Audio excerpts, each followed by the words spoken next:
لبيك اللهم لبيك يا رب العالمين أنت الرحمن আপনি কি الرحيم। জানেন একটি সাধারণ আমল আছে যেটা করলে আপনি অর্জন করতে পারেন অর্ধেক ঈমান? ভাবুন তো, কোনো নামাজ নয়, কোনো রোজা নয়, এমনকি হজও নয়। শুনতে অবিশ্বাস্য লাগছে? তাহলে চলুন সেই গোপন রহস্য উন্মোচন করি।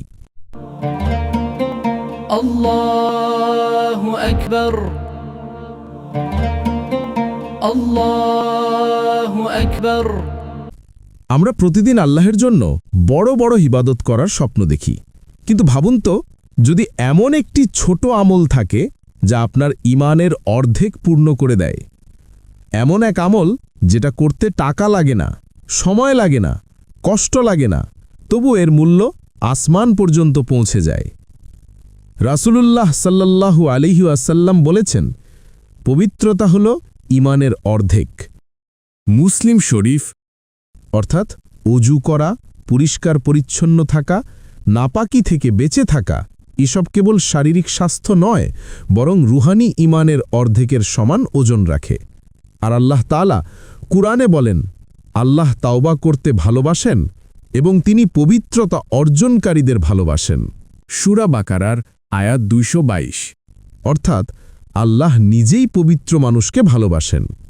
আমরা অনেক সময় ঈমানকে শুধু নামাজ রোজার মধ্যে সীমাবদ্ধ করে ফেলি, কিন্তু বাস্তবে ঈমানের অর্ধেকই হল নিজেকে পবিত্র রাখা।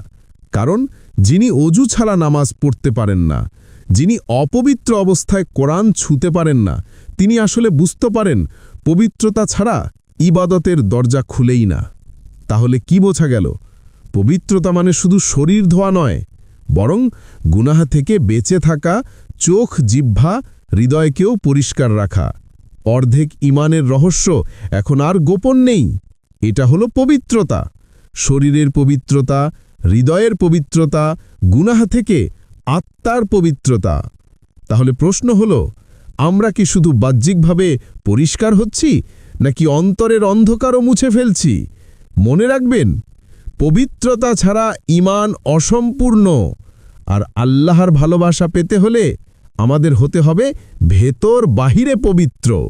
ফলো, লাইক, কমেন্ট করুন যেন এমন আরও কন্টেন্ট আপনার কাছে পৌঁছে যায়। ইসলাম প্রচারে আপনার একটি শেয়ারই হতে পারে কারো হেদায়েতের দরজা।